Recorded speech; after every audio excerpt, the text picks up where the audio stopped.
আসসালামু আলাইকুম। ইনশাল্লাহ করে দেবো, শর্ত আছে, দোয়া করবেন একটু। আসসালামু আলাইকুম, ভালো আছেন আপনারা? বক্সের তলাড়ারেই রুলিং করবেন, এটাও আগে কাটবেন, এটা সব কাটবেন। দেখি ব্যাড রেডি? না না, এটা বেকুল আগাম স্যার। কি এমনি যে ফিনিশিং দিয়ে না না, আগে বেডটা বার করে দিয়েছি স্যার। খবরদার কিন্তু পরে রাস্তাটা ডাববো। আমি 20 ইঞ্চির 1 সুতো কম করবো না। 20 ইঞ্চি কইরা ব্যাড ওকে কইরা কমপ্যাক্ট কইরা আমার খবর দিবেন। আসসালামু আলাইকুম।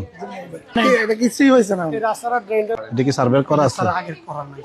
তো করেন, এটা করেন, রেডি করেন। অনেক অনেক লোক দায়ী 70টা প্রেমী। আবার যদি আল্লাহ দেয়, যদি আমরা যদি করে কান করলে আমরা পানি তোলা যায় ভাই বসে। শর্ত আছে, ইনশাল্লাহ করে দেবো, শর্ত আছে, কি শর্ত? দোয়া করবেন একটু। সবাই লাগে। ওকে, আল্লাহ বলে।